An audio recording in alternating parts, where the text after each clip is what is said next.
Hello, and welcome to Birth Through the Veil. I'm Melissa Camruden, and I have another Earth Daughters inspired episode for you. Angelica is joining me to share the story of her wild pregnancy and free birth of her fifth baby. Angelica is a special kind of superwoman. We met at Earth Daughters in the red tent where I was sharing one of my birth stories, and we connected again during the weekend where she shared that she was tenting without the benefit of even an air mattress. We swapped Instagram handles, and I spent the rest of the summer watching for the birth of her baby. And here it is, the long-awaited story. Enjoy. Hi, Angelica. Hi. Hi. This is a kind of like birth story, journey to a birth story I haven't had yet on this podcast, where I met you pregnant, and I was like, oh, come tell your story whenever that baby arrives. And here we are. Yeah, so let's think. When did we last? I met you at Earth Daughters. It would have been June. In June, yeah. And I was roughly, Yeah, that's what I was going to ask. How pregnant were you? 32 weeks. 32 weeks, yeah. I remember. And then how many other kids do you have? I have 5 total, so she's number 5. Total. Number 5, yeah.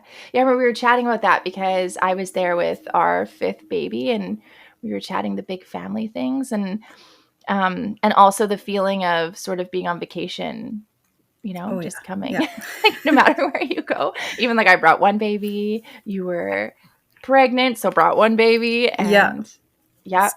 Still feels like vacation when you have less. Yeah, it's true, especially the little ones. Their problems are solved easier. So quickly. Yeah, it's total delight. So why don't you start? I've heard none of your stories or none of your journey. We just sort of chatted these things in passing, and actually I think really connected like on the last day on something. The very last day, yeah. And I was like, oh, of course. Are you going next year? Yes, I plan to. Are you? Yeah, I'm going to go. Okay, so we'll have to connect earlier on. Yeah, I'll have baby, and I think potentially my 8-year-old as well. Oh, she really wants to go. And this year, they're having a whole Little Woman schedule and stuff. So I think it would be a good year for her to That looks join. So awesome. I need to look into that. I haven't checked out that offering yet, but it looks really neat. Oh, that'll be great. Well, we're going to connect, make sure we connect more this year. Definitely. Yeah. But for these stories, tell me like how does your mothering journey begin?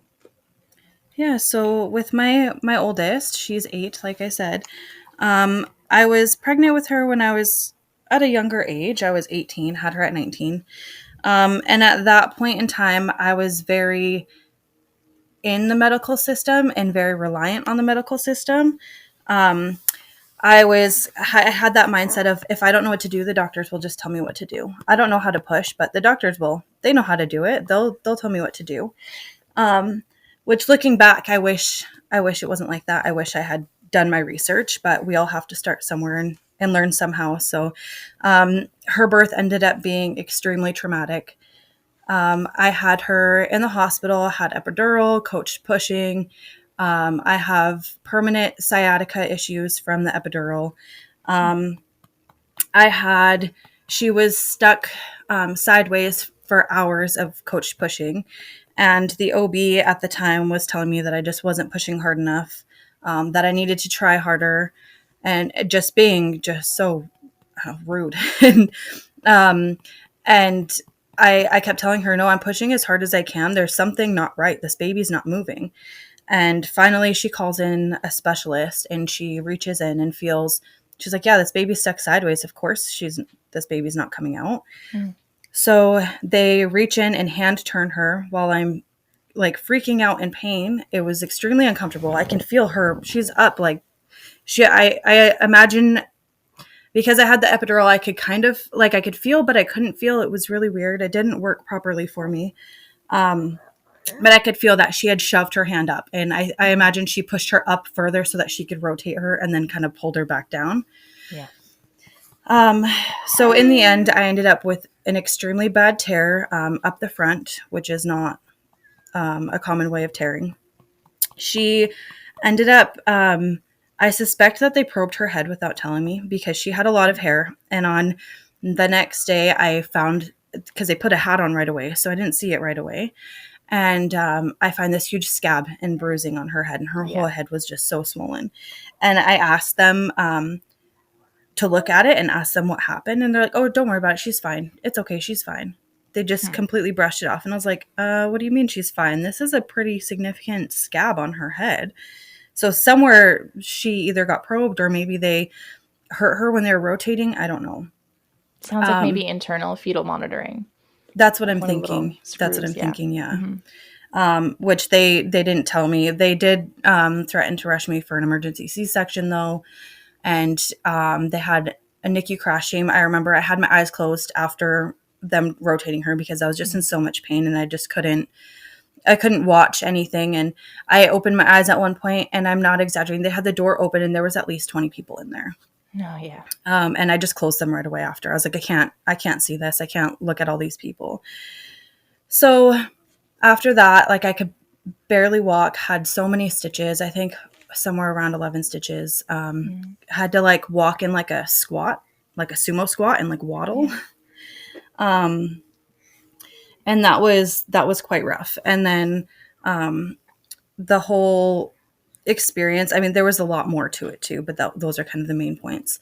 The whole experience had me so scared of hospital birth after that. Whereas before I thought, going into this birth, I thought home birth was scary. When I heard that, like my aunt home birthed and just different people that I knew, in my head, I was like, you guys are crazy. Why would you do that? That's so scary. And after having my experience in the hospital, I was like, wow, I see why they want to stay home. Like being in the hospital is scary. So with my second, I decided to get midwives and have a home birth. And I wanted a water birth because of how bad I tore previously. I was terrified of tearing again and feeling anything. So yeah, I go the midwife route, and I had the typical, like, I don't know, as good as it gets midwife experience. And I really did have a good midwife. I did have to, at one point, consider going unassisted, but it was going to be like a forced unassisted. At this point, I was still so terrified of birth. I didn't want to have to go that route, but there was just some things with my visa that were going on that I was worried I was going to have to go unassisted. So that was when it was first introduced to me. But then it turned out that I did not have to go that route, which I was at the time very relieved. So I had started doing a little bit less of like I stopped doing the eye ointment with that baby and started kind of straying away from all those standard procedures that they do to newborns and in pregnancy. And then with his birth, he was, I was 41 in 3 weeks. And so they gave me the midwife cocktail, that midwife induction, because it was that or I was going to get induced in the hospital. And so I took that, and his birth ended up being really quick. And I don't know if it was just coincidence, like maybe my body was ready that day anyway, but he was born within 4 hours. The midwife was quite hands off. And I still didn't know as much about birth as I wish I did. So when FER kicked in, the fetal ejection reflex, I didn't even know that was a thing. I started freaking out to her, and I was like, this baby's coming out. I can't stop it. And she just kind of chuckled. She's like, it's okay. That's a good thing. And she was so calm and collected, and she just kept setting up and let me do my thing. I think she monitored. She did do one cervical exam when she first got there, and then she monitored maybe twice, and then he was born. And everything went quite smoothly. I did lose a decent amount of blood, and this was the only birth that kind of affected me. I felt fine. I felt just kind of weak and shaky, like most people do after birth. But my blood pressure was quite low. So they recommended I transfer to the hospital by ambulance. And I was like, yeah, no, I'm fine. I'm not going to the hospital. We had birth here. I'm managing. I'll have somebody help me to the bathroom if I need to go, and that's fine. So after that, and I think after my first birth as well, they marked me as a hemorrhager. In general, I'm a heavy bleeder.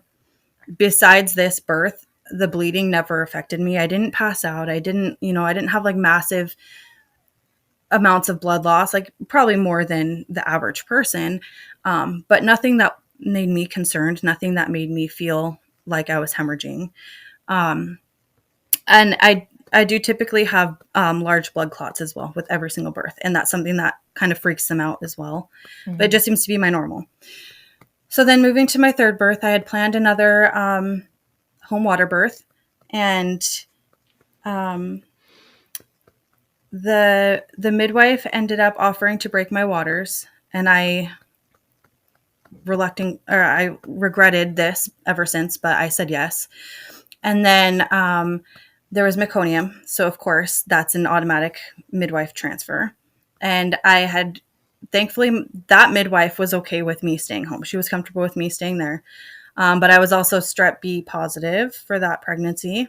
So that was another factor that they were kind of like, we should maybe go. Like, I have to recommend you go, but if you don't want to, then we don't have to. So we stayed. And then the next midwife came because it was shift change.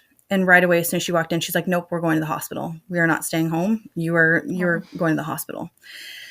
So I'm like broken from my calm, my birth mental state. And of course, contractions slow down, things kind of stall. And I'm kind of freaking out because I really don't want to go to the hospital. So anyways, and at the time it didn't clue into me that I could just say, no, I'm staying here and let them leave.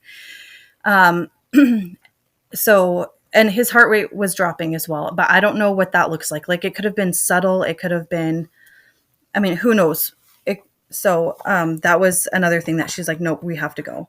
So we go to the hospital. It was subtle, right? Because if it was like dropping right off, they would have called an ambulance or something. Yeah, exactly.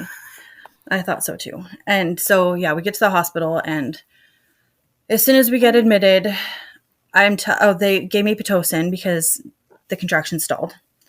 And so, fairly quick, like only a couple contractions, I let the midwife know that I was pretty sure he was descending. And she's like, no, it's not possible. You weren't even close before we got here, and your water's already broken. I don't want to check you and introduce more bacteria and have that risk. And I was like, that's fair. She was like, are you sure? And she's like, I'll check if you think you're sure, but I don't want to do it if I don't need to. And I was like, so I waited one more contraction. I was like, no, this baby's coming. I can feel it. So she checks, and she's like, oh, you're right. I'm like, well, yeah, I can feel it, but okay. It's funny. It wasn't real until her fingers went in there. Yeah. Like as though that makes why any couldn't difference. you just believe me? Or like trust the baby's me? going to come out then. Like if the mother says the baby's right there. Then just go with it. The fingers wait. have, yeah. So I was like, okay, I don't know why that kind of threw me off. So then he starts coming quick, and then all of a sudden she goes into a panic, and she's like, you need to get him out in this next push, or we have to rush you for a C-section because his heart rate, again with the heart rate thing. And so I push him out, so like with all my might, pushed him out next contraction, and he was totally fine, of course. And he was a bigger baby. He was 9 pounds 10 ounces, and so of course they're like, oh well, he might have diabetes, so we need to check his blood sugar. And I kept asking, I'm like, no, I think he's fine, he's just a big baby. And I was on a higher fat diet at the time, which usually links to larger babies. And sure enough, that was the case. So he got poked and prodded for no reason. I had told them no vitamin K, no Hep B. And I realized the next day that he had poke marks in his thighs. So I actually, a few months ago went and tried to find his medical records to see if they injected him with that. And there's no record of anything, but there was the marks. You don't, and all the birth records were actually gone too. What? Yeah. So I have no notes on his birth or anything, because I was also curious what his heart rate was. Like, why were they freaked out about it when I don't know. Did your midwife not even keep them? I'm not sure. The midwife, because it's like the midwife could have them, and the hospital actually, really. And that's what I wondered. So I got like the hospital discharge papers, but it had no information, no details. It was Maybe just if you like, called the midwife. I thought about it. I thought about asking them. Yeah. But then like, is it really? Yeah. It is like, what it is. It's done. What's the point of stressing over it? And trying to relive it. It's done and over with. It is what it is. Can't change it. So, but yeah, so that was kind of hard. And then they also, the midwife had rushed right after his birth and left. And I did start kind of gushing blood. And the nurses at the hospital were freaked out and they were angry that the midwife had left. And the hospital, I don't know how it is in BC, but in Alberta, midwives that go to the hospital and then the nurses at the hospital, they don't really like each other. They don't get along very well. They're kind of hostile towards each other because they're in each other's space. Yeah. And so they're just angry and like very vocal about being angry with this midwife. Call her back and she's like, I'm pretty sure you have blood clots, so we got to get them out. Well, instead of them having me like try to stand up and push them out or even let gravity help, the midwife reaches up while the two nurses are pinning me down and pushing on my uterus, trying to push like milk out the clot. And she's up there trying to scoop it out.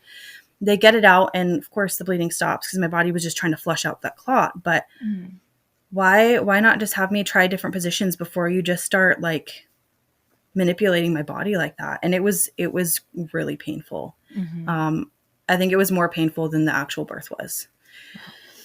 So again, another hospital trauma and just extremely terrified of the hospital. So with my fourth daughter, I was like, yeah, no, I'm not going to the hospital. If whatever happens, I'm not going to the hospital, but I still went with midwives. So for her birth, it was, again, kind of by the book. I was still kind of dropping more and more of the, extra ultrasounds and tests that they do. Some of them I didn't want to do, and then they kind of pressured me. And again, you could say no, but it's hard to say no when they're kind of, running and managing your pregnancy. So I just caved and just did it anyway. And then when we got to her birth was the most beautiful birth. Like it was your calm, orgasmic birth that people say. It was just so, I don't know. I was in such a different mind state, and I was there, but I wasn't there. I was just in my whole world, and I could barely feel the pain. Like it was so enjoyable and so intense, but it was lovely. And I ended up breathing her out, and I don't even know how, like what crossed my mind that made me do this, but I do know that I hate that, when they kind of do that turtling, I forget the term, when their head starts crowning and they kind of suck back in. I hate that feeling so much. So with her, I was like, she is not going back in. So when she started to crown and the contraction stopped, I just kind of kept like gentle bearing down pressure. Like I wasn't pushing, but I just kind of squeezed my muscles just enough to hold her in place. And then that felt comfortable. It didn't hurt. So I was like, interesting, I'm going to try something. And I don't even think I thought that. I think I just did it. And so my next deep breath, as I exhaled, I just slowly pushed her out. I was like, okay, this maybe will help just stretch her, help stretch without it hurting, without tearing. And it was not painful. So I just kept doing it. And I ended up just completely pushing her out just with breathing. And it was just such a quiet, and the room was dark. Like it really was truly beautiful. And, this was the first birth that I was not scared of birth anymore. I actually did have a doula with this birth, and I had told her that I really wanted to catch my baby, but in my previous 3 births, I was way too scared. I wouldn't even look down there with a mirror. I wouldn't touch nothing. I was just terrified of the whole thought of what was happening. And I was scared I was going to re-tear the way that I did with my first birth. So I told her, I was like, all I want from you is like, I need kind of quiet and silence in birth. I was like, but I want you to whisper in my ear when it's time and remind me that I want to catch this baby. Do not let me miss this chance, please. And I was like, I'm going to try hard, but if I freak out, please remind me that I want to catch my baby.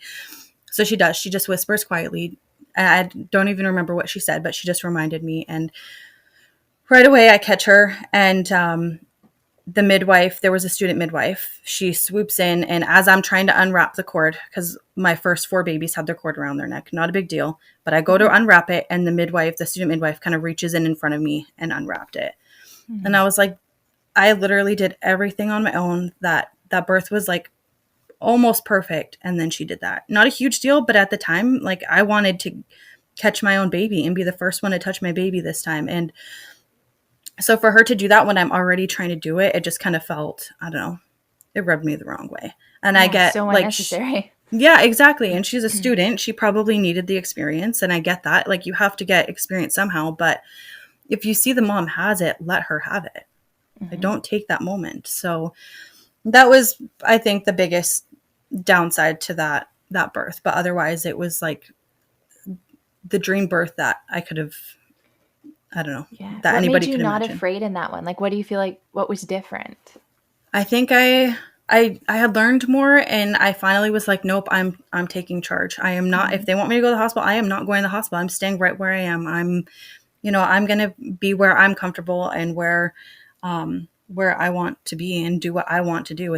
I want my birth. Like, I was so determined to not have my birth ruined and sabotaged this time. Yeah. So That's a beautiful that, transition from starting out feeling like everybody's got me and I have no yeah, responsibility here, right? yeah, To yeah, realizing, and that birth is scary. Like I'm still like I love birth, yeah. but going into each birth, I was like, "Ooh, it's a lot.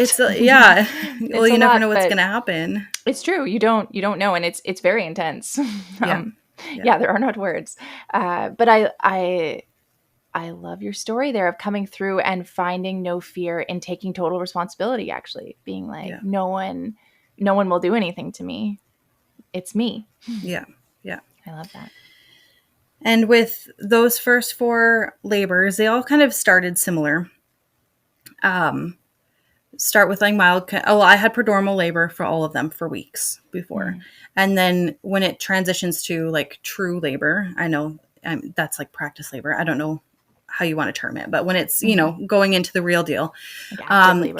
Yeah. contractions start just kind of picking up and getting stronger, and then maybe after an hour, I lose my bloody show, and then a few more hours, my water breaks, and then it's usually pretty quick after that.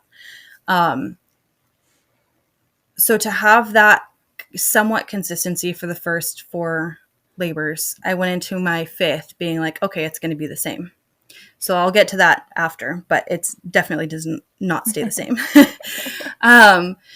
So then we moved provinces from Alberta to Saskatchewan, in between my 4th and 5th baby.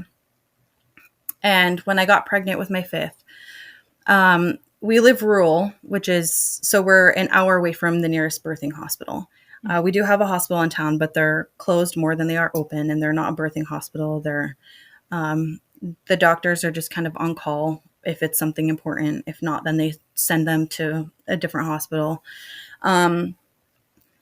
So I actually applied with midwives in Saskatoon, and ended up getting declined. And when I first applied with them, something didn't feel right, because for me, this might not be a big deal to other people, but for me, it felt really weird that the midwives were working out of the hospital. Their office was in the hospital there. And so I was like, that doesn't feel right. Like, if I want a home birth, why are they in the hospital? It should be more, I don't know. I just was used to the midwives being more private. And I was Is that already, common? Do you know in Saskatchewan, is that kind of how it is, or was I it just actually that don't know. clinic? I'm not sure. And that was the only clinic in this area. I could have applied for like Swift Current or places elsewhere, but they're a few hours each way. And I was like, I'm not driving that far for appointments. Neither is the midwife. Like, no. And I just felt weird because I had gotten comfortable with one of the midwives that was following along with most of my births. And I don't know, to invite new strangers, especially after having such a good birth and not needing them. And that's how we felt after. Like, I was like, wow, I want to do that again. And my husband and I were talking, we're like, we didn't even need them there. Like, they didn't do anything beneficial for us. I did it all. So that was kind of in the back of my mind. And I don't know, these midwives didn't sit right with me. And I had never met them or heard anything about them at this point. So get declined, and I started to panic for a little bit. And then it just kind of clicked right away. I was like, I can just do it myself. I don't need them. I was already nervous with them. I already, feel like I have to fight with them to try and not do the things that I don't want to do. So I I started like making a list of why we should do this and to present to my husband, thinking that he's going to, be worried or maybe be against it. And as soon as I tell him, I don't even have to tell him all the things that I like prepared to educate him on. He's just like, okay, we've done it before. You know what to do. Why not? And I was like, really? I mean, I'm happy, but I thought it was going to be, like a lot of women struggle with getting their husbands on board. And not everybody, but it seems to be more common than not. So I just prepared for a little bit of a battle and was pleasantly surprised that I didn't have to battle. So I did decide to get a dating ultrasound because I didn't find out I was pregnant until, I don't know, a little over 2 months in, which was not common for me either. Usually I could tell and knew right away. And this time I just didn't have any symptoms. And my period was very irregular, my cycles. So it didn't occur to me that I could be pregnant. It was just changing again. And then eventually I ended up taking a test, and only because a friend of mine, she took a test, and anytime she's been pregnant, I've been pregnant at the same time. So I was like, weird, she's pregnant and my period hasn't started. I was like, I'm not pregnant. And then a couple days passed and I'm like, you know what? I have a test. I'm just going to take it just to ease my mind, but it's not going to be positive. And sure enough, it was very positive instantly. So yeah, I wasn't positive on my dates. And looking back, I should have just trusted myself because my best guess was 1 day off from what the ultrasound said. And those aren't super accurate anyway. Yeah. So I wish I hadn't gotten it. And a part of me also got it because knowing that I was going to be going unassisted and not have any care during my pregnancy besides my own, I had this worry about family sphere coming in. So then in my head, I was like, well, if I have this ultrasound, I could be like, look, I have this picture and baby's fine. So I thought it would help ease other people's minds. And pretty much right away after, as soon as we left the clinic, I was like, I shouldn't have done that. I didn't do that for me. And I should have just trusted myself because I was only 1 day off. Like I was right on track with what I was thinking. Which is right on, right? Because it's like a standard deviation of 2 weeks on either side. So you were on. Yeah, exactly. And so I was kind of upset with myself after. I was like, why did I do that? I shouldn't have done that. I should have just trusted myself and just let it be. So if I could go back, I would not have done that. And if I did it again, I wouldn't get an ultrasound. I would go completely wild pregnancy. But after that, I didn't see any professionals besides my massage therapist and my chiropractor. I just did regular care with them and just took care of myself and enjoyed it. It was my easiest pregnancy that I've had out of all 5 of them. And previously it had gotten worse and worse with each subsequent pregnancy. And so I prepared for it to be like extremely uncomfortable and, I don't know, just be worse than the others, like the sickness to be worse, everything. And it was just so, I don't know, it was so enjoyable and calm and peaceful. And I wasn't worrying about appointments. I wasn't stressed about having to do things that I didn't want to do. And I could just do whatever on my own time. And if I felt like I needed to go, get checked out, I could. But I also had my own, just in general, I have my own blood pressure cuff and stuff. Like I could check my own blood pressure and do my own, whatever felt necessary. I could have done it myself, which you can. I mean, a lot of what they do at prenatal checkups is stuff you can do at home. You don't need to do it either unless there's a concern. It's even like walk into a pharmacy and there's a blood pressure cuff there. Exactly. If you feel like you're important. Yeah. Or if you feel like, your numbers could be off or something, then of course, I mean, if you feel like you need to get checked out, then do it. But if you feel normal, even checking your blood sugar. With my second baby, I had this like thought of gestational diabetes, which wasn't a thing, it turned out. But I was like, okay, I'm just going to get my own little finger prick, right? And test my own glucose levels. See, that's one of the tests that I had wanted to skip with every pregnancy. And because I have diabetes on both sides of the family, they're like, no, you need to get this done because your baby could end up being really sick when they're born or die or whatever. And they threw that card with my third one, because he was a bigger baby, same thing. They just kind of feared me into it. Even though I knew it was fine, I just did it anyway. And I hated it. And that that drink is so awful. And It's so bad. the It's so ingredients toxic. in it. Yeah. And It's bright orange. yeah. Like, Yeah. It like why? burns your throat when you drink it. That's not a good thing. And I No, had tried to so convince them to let me do the finger pricking and try with, jelly beans or whatever. And they were not for it at all. And again, it didn't occur to me that I could just be like, well, I'm not doing it. I don't care. yeah. It was like this fear that what if they drop me, or I don't know, what if they report me or something? I don't know. I just had this fear. So this time I was like, I don't have to do any of it, and I don't have to worry about arguing with people. I don't have to, I don't have to worry about it. So yeah, that was really nice. And just went outside a lot and just tried to, stay active, but rest as I could. And something I forgot to mention with my other births is all of my babies were born after 41 weeks. My first, the doctors changed my date like 3 times, but if you go by my original date and the date that I thought of, I would have been 41 and 4. And so all of them were between 41 and 41 and 4. And that's another thing that like I always hovered the edge of getting an induction because of being so quote late term, even though it's not late term. Yeah. So that was another thing that I'm like, I don't want to have to stress. I bet you these midwives would probably try to induce me because of being rural. They're not going to want to, have to come out here and have to worry about it. And then I later learned that the midwives here, it was a very good thing that I didn't end up going with them. And honestly, I think even if I had gotten approved, I really feel like I would have ended up firing them anyway. But I learned from a lot of women that they ended up firing the midwives here because a lot of different reasons, but they're not good. They're very against home birth, most of them. There's only one that is somewhat okay with home birth, but definitely not rural. And just I heard a lot of not so great things about them, and I was like, wow, that was like I felt like the universe was looking out for me. Like, no, you don't want this, I promise.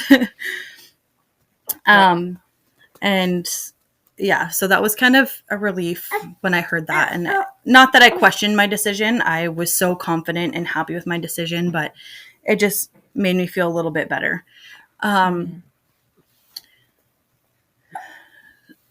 So then, I hit 41 weeks. It was the 19th. The 19th was a full moon. And I had really wanted a full moon baby through all my kids. I don't know why. I have a thing with the moon, and I thought it would be so awesome to have a full moon baby. But after, the full day, I was like, this baby is not coming tonight. There's no way. But I did find that all day that day, my belly was a bit tighter than usual. And I was already having prodromal labor for weeks. But they seemed to be a little more consistent. They were every 5 minutes, not getting any stronger, but every 5 minutes. So I was like, okay, things are not happening tonight, but we're definitely getting there. Like things are moving along. So that night I went and sat underneath on the patio under the moon and drank some tea and just kind of soaked it in with my belly out because it was August. So it's nice and hot out still. And after I go to bed or go upstairs to go to bed, I just could not sleep. All night I couldn't sleep. My body started purging and really preparing, which wasn't something that was normal for me either. In my previous births, labor would start and then my body would purge while I was, in active labor. This time it purged before for 2 days. So couldn't sleep, still having these steady but not increasing contractions. So the 20th rolls around and same thing.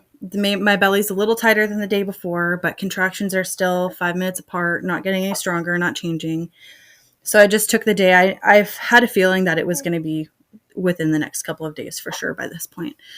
So I just tried to rest and take time to spend it with my kids and just kind of soak in everything before I was bedridden.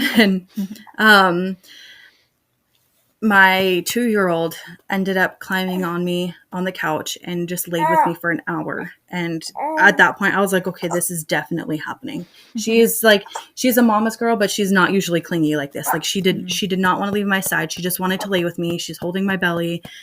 It was really sweet. So I soaked in all the snuggles I could get from her. And then by that evening, still having the same things going on. So it was probably 10:30, and my husband had been rubbing my feet pretty consistently through the whole pregnancy, which is, it's so enjoyable and dreamy. If you can get your husband to rub your feet when you're pregnant, it's one of the best things you could ever prenatal have. care. Yes, yeah. So he's rubbing my feet, and I was like, I'm going to push some pressure points on my thumb just to see what happens. Like, I'm just kind of curious. Or no, sorry. As soon as he started rubbing my feet, contractions started getting stronger. So then I was like, okay, I'm going to push these pressure points, right by your thumb. I had gone to the acupuncturist once or twice, and she had told me to do it. And I was like, nah, I'm not doing that. And I was like, if the acupuncture isn't doing anything, my body's not ready, whatever. But I was like, I'm curious. Contractions are already happening. So what's going to happen? Worst case, nothing. It's not going to harm anything. So I push them and they start increasing even more. And I was like, okay, it could be a coincidence, but things are definitely picking up. So when he was done rubbing my feet, I go to lay down and I start dozing off and kept waking up to contractions. And it was somewhere around midnight. I popped awake and sat up really fast, because if you've had your water break before, naturally you can feel it. And I woke up from a dead sleep, like in the middle of a contraction. I could feel my water break. It's like such a weird, I don't know how to describe it. It's such a weird, like bubbly feeling in your stomach, and I could hear it. But I sit up. Other people can't hear it, and I'm always like, "Did you hear that?" Yeah, no, same thing. Yeah, nobody around you can hear it, but you can hear it yourself. It's so crazy. Yeah. So I sit up and I'm like, okay, I'm 99% positive my water just broke, but there's no gush, there's nothing. And I was like, weird. I'm pretty sure it broke. Or ruptured. So I'm like, well, I'll go back to bed. Maybe she's just in a weird position, or maybe it was up high or something. Nothing I can do about it. So just go to bed. And maybe 2 or 3 contractions later, I wake up and fully wake up instead of just kind of that daze in and out. And I was like, I feel damp. And then my eyes popped wide open. I was like, wait a second, I feel damp. And I stand up out of bed and there's just a gush. And I woke up my husband. I was like, I told you my water broke. She must have just been laying, I don't know, maybe her head was blocking it or something. Yeah. And then she moved with a contraction, or I don't know, or maybe it was a little tear. And then the force of the next contraction just finished rupturing it. So I go to the bathroom and ask him to bring me a towel and stuff and a diaper to put on. And I see that there's meconium, which didn't freak me out, but I just noted, I was like, okay, just be aware of that. But had I been in the system, that would have been a huge panic. So I just go on with getting prepared, I guess. I had some things in the bathroom that I was waiting to set up until labor started. So I went and changed out my candles and put some salts around in one of my candle holders, and just got the bathroom ready. Took out my drawer with, birth supplies, just towels and stuff, waterproof pad for the bed, things like that, and call my mom. And as soon as my water broke, adrenaline kicked in really hard, which was odd for me. Previously my water had never broken or ruptured that early on. It usually ruptured around or after transition for me. So that was something different. And like I said before, usually when my water would rupture, it would happen pretty quick. So I called my mom and she's rushed over, because she knows it could be anywhere from 45 minutes to 4 hours based off history. She comes over with just the clothes she's wearing in her camera, because she takes photos for me. She takes the most beautiful photos. And because she's like, oh, this baby's coming tonight. So she gets there, and by the time she gets there, I was like, well, they're still happening. They were every 4 minutes, but they seem to be slowing down now. So you guys I told him, I was like, you guys go to bed. We're like, things are definitely happening, but they're not close. So you try to get some rest and I'll wake you up when I need to. So I think it was around 3 o'clock in the morning. They just kind of stall. And I was like, what? They went from being 4 minutes apart to now nothing in the last 45 minutes. So a little bit frustrated. But I was like, you know what? I'm going to bed. It's going to happen one way or another. I might as well try to get some sleep. Still couldn't sleep. And oh, sorry. Before I decided to go to sleep, I did try and like, walk up the stairs and move different positions. And before my water ruptured, she was in a perfect position. And then shortly after, she turned OP. And so I was trying to get her to rotate. And I suspected that was why contractions had stalled. So I'm like moving, trying to get her to drop down and engage and rotate, doing all kinds of things. And finally I gave up. I was like, I should just try to get some sleep. So how could you tell she went OP? I could feel it. I could feel her legs just from palpitating my belly. When I was laying in front. Yeah, when I was laying in the front, or when I was laying, getting my feet rubbed, I was rubbing her bum.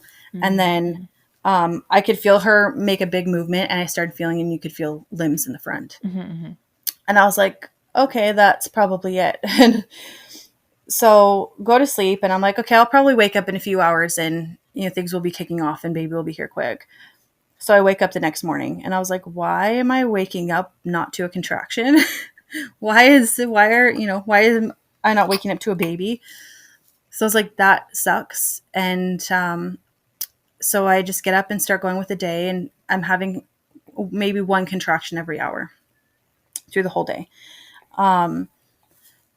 And every contraction that I did have, though, was so intense. And I will say it was like excruciating back labor. And with my other babies, I was pretty quiet and calm through most of it. I would make some noise, but nothing significant. And this time I was having to grab and hold on to something every contraction and be very vocal with every contraction, and just a lot of back labor.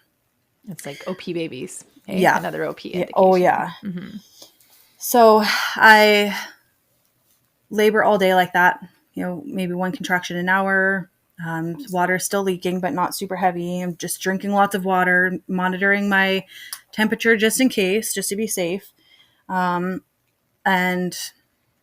yeah, just go on to start. We went for a long walk. Nothing happened. So that night, go to bed. And again in the evening, contractions start picking up again, and get consistent. And they're getting a little bit stronger still, but I don't know. They all just felt so intense. I couldn't, at some point, they just stopped feeling like they were getting stronger. They just kind of felt the same. Sorry. So go to bed, or go up to go to bed and start laboring again. Contractions were every probably 13 minutes, which was more spread out than before, but still getting more consistent than they had been all day. And again, I'm trying to do different things to get her into a better position. Nothing's working. And then all of a sudden I'm starving. It was probably, I don't know, it was somewhere around 4 a.m. And the whole pregnancy I'd been craving cherries. So I go downstairs and get some BC cherries and start eating them. And instantly my stomach flipped and I was so nauseous. I almost puked, which I don't usually get nauseous in labor either. So that was different for me. And I was like, I should not have eaten those cherries. I should have tried something a little, I don't know, toast or something, something easier on the stomach. And then when I got nauseous, again, contractions just kind of spaced out to, I think they went to like 2 to 3 an hour by this point. So I go to bed at 5 a.m. And at this point I've hardly slept in the last few days since, this would have been Wednesday night. I hadn't hardly slept since Sunday night. Oh man. It's long. So I'm just exhausted, but I couldn't sleep. I was so wired and just, I don't know, adrenaline and everything. I just couldn't sleep. It didn't matter how hard I tried. I was kind of napping off and on throughout the day, each day, and kind of alternating with trying to get baby into a better position. So then the the 22nd, I wake up, still no baby, a little bit frustrated. And people are starting to ask me now, like, oh, is it time for you to transfer to the hospital? When do we need to get worried? When do we need to call somebody for help? And I was like, it's fine. I'm not even going to consider anything until 72 hours. That was kind of my rule. Like when we hit the 72-hour mark, then I'll review everything and just sit down with myself and check in. That didn't mean I was going to go to the hospital then, but just to kind of, I don't know, do a mental checklist of like, am I missing anything? Is there anything that could be wrong? If not, if everything still seems fine, then I'm comfortable staying home. But people started questioning me, and then I started to panic a little bit because I'm like, what if there is something wrong and I just don't know, or my instincts are wrong? Like I feel like everything's fine, but what if there's something wrong? Like this is so different than what I'm used to. And I did kind of start to panic a little bit, even though I knew everything that was happening was still within the normal range. But and I had prepared for that too. I prepared myself mentally, or I thought I did, for, the worst case scenarios and the different things that could happen. But then when it actually happened, I was like, no, this is not how my labor goes. I was just stuck in this, like, it has to go the same way, similar to how it did before. So I had a friend who happens to be a doula. She was, I had been updating her throughout it all. And she messaged me the morning of the 22nd. And she's like, can I call you? So we just kind of chatted, and she asked me a couple questions. Was like, well, what about this? I was like, I'm already doing that. And just things like, well, how's your temperature? Are you drinking lots of water? I'm like, yeah, I'm doing that. So she's like, well, everything still seems normal to me. Like maybe it's just prodromal labor still, and it burst your waters earlier or something. Like I wouldn't be concerned yet. And I was like, I knew I didn't need to be concerned, but just having the other people kind of, and they didn't mean to, but just those couple little comments and questions made me start to second guess myself. So then talking with somebody who was just like, yeah, no, that's fine. Like that's still normal. I was like, yeah, right. I know it is, but it was nice to hear somebody, like to have a conversation with somebody who wasn't, worried. So I was like, okay, good. And then she did suggest if I felt like it, I could monitor, because I kept saying maybe it's something with the cord. Maybe that's why labor keeps going and stopping and going and stopping. Maybe the baby's cord is compressing or something. Like I started spiraling, like what could be wrong here? I almost was like looking for something to be wrong, because it just didn't make sense to me how labor was going. Nothing was wrong. But in my head, I was like, maybe it's the cord. She's like, well, if you have a Doppler or a fetoscope and you feel like it, you can monitor baby's heart rate during a contraction, and then during a rest, and during another, contraction, and see how the heart rate is recovering and everything. I was like, that actually, I feel like that would ease my mind, even though that was something I didn't want to do initially in the moment. And with how this labor was going, I was like, okay, that feels right. And I did buy, before I knew how fetoscopes worked and how you can do them yourself, I thought you had to have somebody else do it. I had bought a Doppler. And again, if I could redo it, I would go back and get a fetoscope. But so I did use the Doppler for one contraction, and then resting, and then one more contraction. And I was like, baby's heart rate is totally fine. Okay, I'm done. We're fine. It just was kind of that little bit of reassurance I think I was kind of looking for, just to be get back into the right headspace. So, so after that I took a nap, and, I think I woke up for a little bit and then took another nap, and I woke up to contractions getting stronger. This was around just before 4:00. And I had fallen asleep around 1:30. So I wake up to contractions getting stronger. I was like, I'm going to go to the bathroom. And then by this point, they're every 4 minutes, and they seemed stronger and more intense than before. I was like, okay, this is happening. I'm pretty sure this is happening. So I was like, I'm going to take a shower. I like laboring in the shower. So I did that, and I'm just like, they were so intense and painful, but at the same time, I was like telling my body, I was like, yes, please give me more. Like I was just trying to submit and take it all in, and wasn't fighting it. It, like, as much as I wanted to fight, I just squeezed my hands and like needed to grip something so I could relax all the rest of the muscles in my body. And just tried to, I don't, just let it happen. And I'm like squatting, working with it. It hurt to squat when you have back labor, but I was like, I'm doing it. I want this baby to come. So get out of the shower, and my mom comes upstairs. Oh, I forgot to mention. So I had said earlier how she rushed over with just the clothes that she was Yeah. wearing because we thought it was going to happen fast. So we're now on just under 48 hours of her only having her one outfit that she brought. She's borrowing my clothes, which is fine, but she was like, "Well, things are still going slow, so I think I'm going to go home and just get some more clothes and shower and whatever and come back." And we had been debating back and forth throughout the whole process if she should do that, but we were so worried that she was going to miss it. Yeah. So then, because things at this point are still seeming to go slow, she comes upstairs to tell me she's going to run home quick, and she sees me after I got out of the shower. She's like, after the contraction stopped, she's like, "I was coming up here to tell you that I was going to go home and get stuff, but I think I probably should stay." And I was like, "Yeah, you need to stay." um, and I had planned to have a close friend of mine join us in the birth space. And when my water first broke, she was actually out of town, and we had a feeling this was going to happen. She had to go away for work, and early on, we're like, "Watch, it's going to happen while she's gone." And sure enough, I texted her in the middle of the night. I was like, "My water broke," but I was like, "I don't rush. You probably won't make it." Mm-hmm. And she woke up in the middle of the night and read the text and went back to sleep. And then she freaked out in the morning because she realized she thought she was dreaming and just like tucked her phone back away. But then when she actually woke up, she was like, "Wait a second," and checked her phone. She was like, "Oh my God, that was real." So she called or texted me in a panic that day. And I was like, "Don't worry, things stopped. You have time." And she was coming home that day anyway. This was the day before baby was born. So my mom was like, "Do you want me to call Brittany?" And I was like, "I don't know yet." Because like I said, it was really hard. Like with my previous labors, I could feel roughly where I was at in dilation and in the process, just based off the contractions. But this time they were so similar. They were just, all of them were hard. So it was hard to tell. And I told her, I was like, "I don't know." And then another contraction hit it. And by this point, they're jumping to every 2 minutes. And I was like, "I'm either in transition or close to it. You should call her." So she calls her, and we're a small town and she lives close. So she was over within, I don't know, within 10 minutes maybe. And by the time she got there, I had definitely passed transition.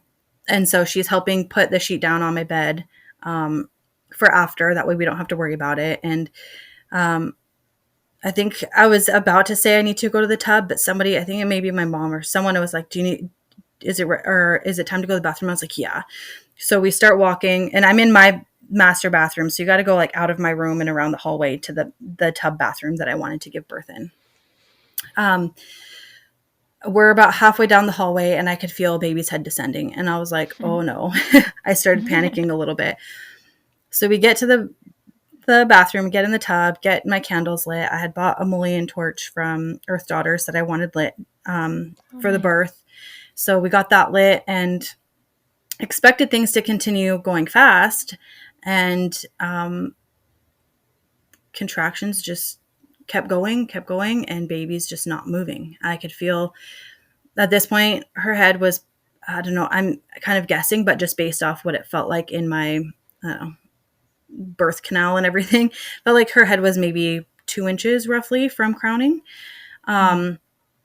And she's just not budging. And with every contraction, as soon as I got in that tub, or I think actually as I was walking down the hallway, the fetal ejection reflex kicked in, which I always wait for that. As soon as I learned about it, I will not push. I will let my body. I was determined to just let my body push when needed and just let it happen. So I found that with every contraction, even though my body was pushing her out as it should, I was really having to bear down and push with my body. My body was not. There were very strong contractions, and but they were just not moving her, and I couldn't control it. I had to just push and bear down so hard, and so I don't know how long. I'm just kind of guessing. Probably 40 minutes go by, and she's just not moving. And at some point, she kind of moved back up, and I think it was fairly quick after I got in the tub. She kind of moved back up and then came back down and still didn't move. And so at I reach in and I can feel like she's kind of close. And now at this point, it's, I don't know, close to an hour because she was born almost an hour after, almost an hour on the dot after I get in the tub. So probably 50 minutes.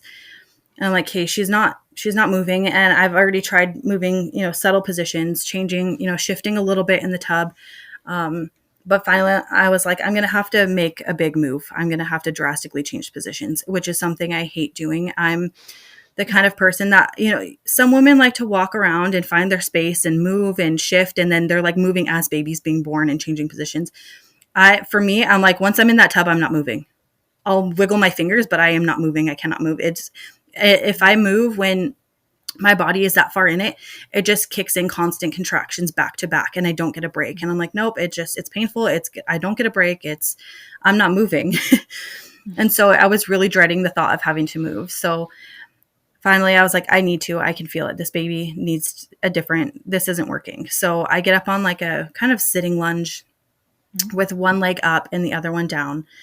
And I go in and feel, and at some point, I don't remember exactly when, but it was not far or not long before I moved positions. She did rotate. So now she's in the optimal position, but her head is now tilted. So when I reached in and felt after I got into the lunge, I could feel her forehead tilted up and just a tiny bit of the top of her head, but it was mostly forehead. And so I was like, okay, that makes sense. She was in multiple horrible positions and still is. So I'm in this lunge and again, I'm still bearing down and I'm like roaring through these contractions. And like I said, I'm usually pretty quiet, maybe like subtle noises, but I'm just like yelling. I felt like I was screaming and yelling and everybody's like, no, it wasn't that bad. I was like, no, I felt like I was just like not screaming on the top of my lungs, but like, I felt like it was just this deep roar. And so like, I think maybe 2 contractions, I can finally feel her head break loose. And I was like, oh, thank God. So then another contraction hits and she starts crowning so fast at that point because now that she broke loose, she's just like flying out of there, especially I'm still finding my body is like really needing force to push her out. But now even though I had a hard time holding back that force. It was moving her too quickly at this point now that she's loose. So she started crowning really fast and I felt myself tear and I reached down and said, oh no, and like stopped her head and I didn't like push her. I just kind of put a little bit of counter pressure so she didn't continue going. But in my head, like I whispered, oh no, but everybody else they're like, oh no, what? Oh no, what? And they start getting weird. I was like, I'm sorry. I tore. She was coming too fast. Don't worry. It's fine. So I waited for the next contraction, just giving counter pressure so I don't tear worse. And then I think I did push a little bit just to ease the slight bit of pressure because I could feel it wanting to tear a little more. And then I had a bit of a pause with that contraction and I was kind of like, thank you, because that was quite intense. Like as soon as I moved, it was just, she was coming way too quickly for me. So I remembered what I had done in my previous birth where I just did gentle little pushes as I was exhaling just to kind of slowly stretch. So I did that because I didn't want, if I tore, it is what it is. I already tore, but I didn't want to make it worse if I didn't have to. Yeah. So I'm just gentle pressure as I'm exhaling, and next contraction, she just comes flying out, and which was the first for me. I usually, birth the head and it's kind of a slow process for me. So for this baby to just fly out, I was just like, what happened? And she comes out and she's face down. They typically rotate a little bit, but she didn't. She's just comes out and she is floppy and gray, which I had done a lot of research on this. And I had my mom do a lot of research as well and have her listen to the podcast and read information with me so that at least someone else there wouldn't get worried if baby was taking a little longer to transition, which is completely normal. But to somebody who doesn't know that, they might panic and freak out. So I wanted people, and I had kind of told everybody that was there that, what things could look like, and that, if I think there's a concern, I will tell you to call for help, but do not call for help unless I say so. That's my call to make, not yours. Different things like that. So she's not worried, but I think my husband had said something like not super worried, but he had like, oh, rub her back or something. I was like, I know, it's fine. It's fine. So I'm like rubbing her back and talking to her and kissing her head. And she starts to breathe and starts crying a little bit. And then she started coughing and choking, and then goes limp again. And so I had told myself that I would not suction babies. My other kids didn't need it. That was not something that I wanted to do unless I absolutely had to. So I tried to like swipe with my finger out of her mouth. Like I didn't shove my finger in her mouth, but I'm like trying to wipe it, all the gunk that's blocking her airways out, and it's just not budging. And she's still floppy. So I just grabbed her and just did a quick, tiny little suck. And then she was able to kind of move air and took a deep breath in and kind of gasped. And then she started coughing and working it out herself. And so then I was like, okay, she's good. And the whole time I wasn't worried, but I knew that she needed some help. Like that was quite a long journey for us, that birth journey. And that was a hard process for her. And with her head being tilted, I also knew her airways are not going to be cleared like a baby normally would if they come out, with their head compressed. She didn't have the proper compression that she needed to help clear those airways. So then she started coming around and transitioning on her own really well and working it out by herself. At this point, we still didn't know if we were having a boy or girl. That was something else in my third birth that happened was we didn't want to find out his gender. And the ultrasound tech at the time, I had told her a few times to let me know when she was going, measuring the legs and stuff, moving to the bottom half of the body, because we wanted a surprise. And I had a pretty good judgment of telling boy from girl in ultrasounds. And not that I'm an expert, but I didn't want the risk of that being spoiled for me. And of course she didn't warn me and just gave a clear shot of, yeah. And it was very obvious that he was a boy. So the one baby that we tried to have a surprise with got ruined by the ultrasound tech. And I was quite devastated. So that was another reason for this pregnancy that I didn't want outside figures coming in, because I didn't want that surprise getting taken from me again. And the entire pregnancy journey, I swore that we were having a boy. Just so many different things, the way I was carrying, which isn't a true tale, but it was true for all of my other babies. And just the energy felt more masculine, and I would have random people tell me that they thought I was having a boy.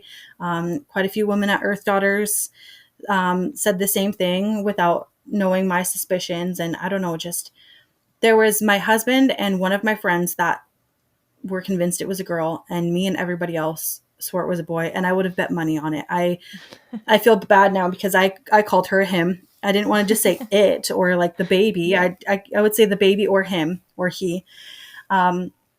So after a few minutes of being in the tub, I was like, okay, call everybody in. Most of my kids, three of my kids were in the room the whole time. My 2-year-old, my 4-year-old, and my 6-year-old were right there watching the entire time. My 8-year-old had watched previous births, and this time she said that I was a little too loud for her, so she had left at some point. She was there in the beginning and then left. And I was like, that's fair. That if that's uncomfortable for you, that's okay.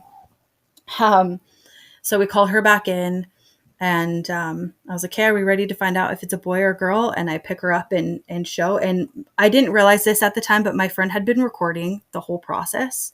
And so she got this on video too. And it was something that I wanted. I wanted a video of my baby's birth this time.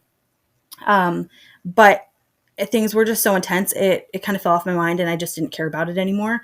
So when I found out after that she got these on video, I cried. I was so happy that she did this for me. So I pick her up, and I was like, oh my God, it's a girl. I was just so, I instant tears and just so shocked. And my mom was like, are you sure? And she made me second guess and check again. And I was like, yeah, it's a girl. And it was such a big emotional moment for us. And it was so, I don't know, words can't describe the feeling of finding out, who your baby is in the moment like that. Or like in ultrasounds, you kind of have an idea. And then I don't know, it's so different, and it's so beautiful when you have absolutely no clue. You have no clue what their features look like. I mean, yeah, the baby could maybe be missing a finger, but you know, an ultrasound isn't going to change that. The baby, Yeah, you know, it is or it so isn't. Yeah. yeah. Yeah. So for me, I just mentally, I kind of, for everything regarding the pregnancy and birth, I'm like, okay, there could be a wide range of normal, a wide range of, you know, what could happen, but all of these things you can't really change. And, you know, and all the tests and stuff are just unnecessary for the most part. I mean, there are some circumstances that are quite rare that, you know, women may and babies might need that help. But in most cases, in most normal cases, those tests and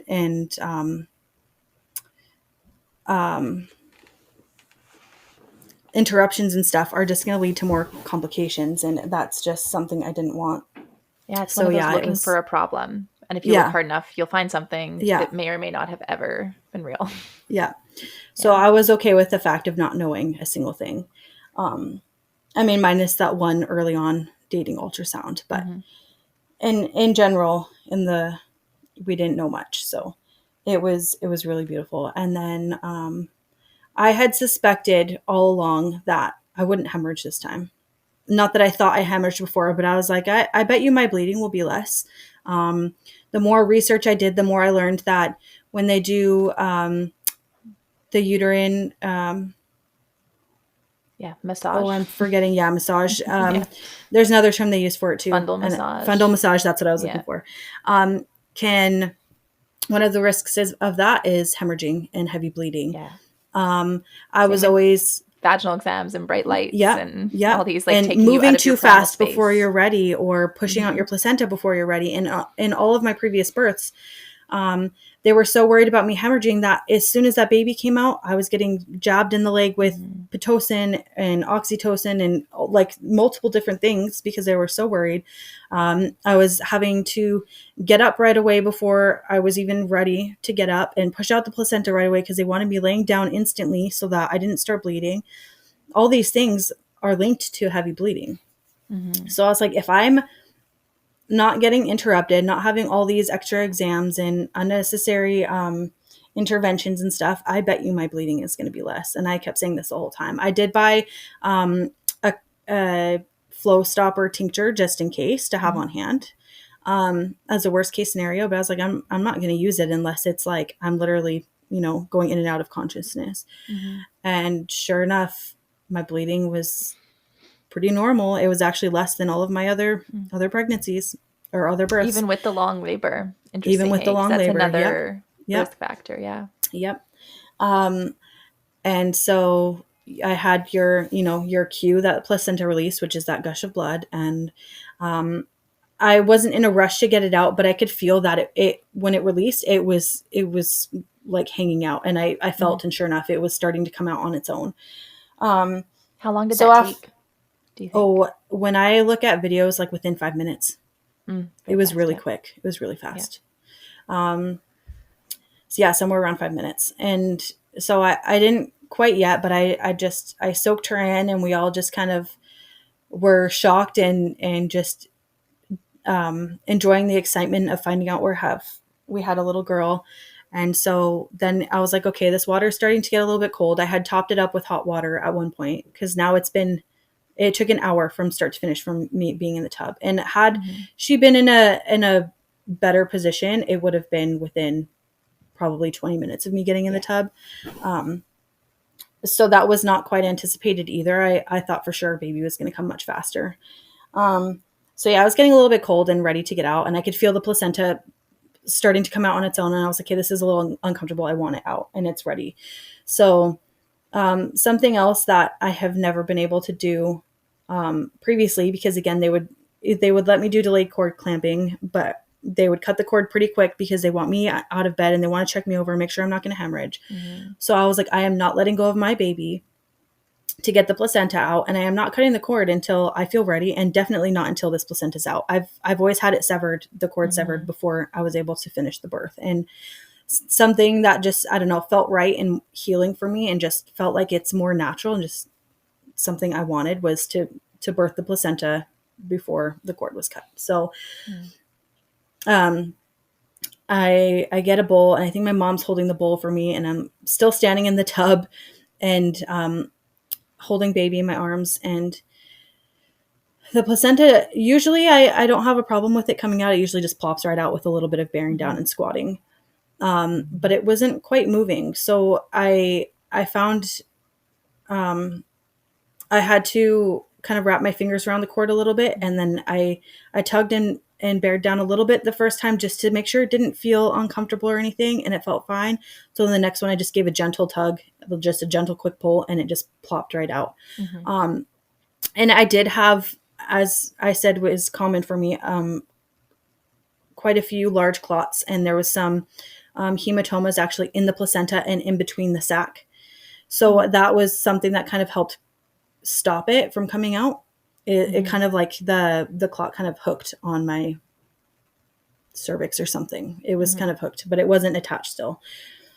And yeah, that plopped right out, and it felt so good that I had done everything start to finish from this pregnancy. It was all myself, my own care, my own birth. I caught my own baby. My husband had helped grab her too. And it was us for the whole time. It wasn't strangers. It wasn't somebody else doing the work or doing things that mothers should be doing for their own babies.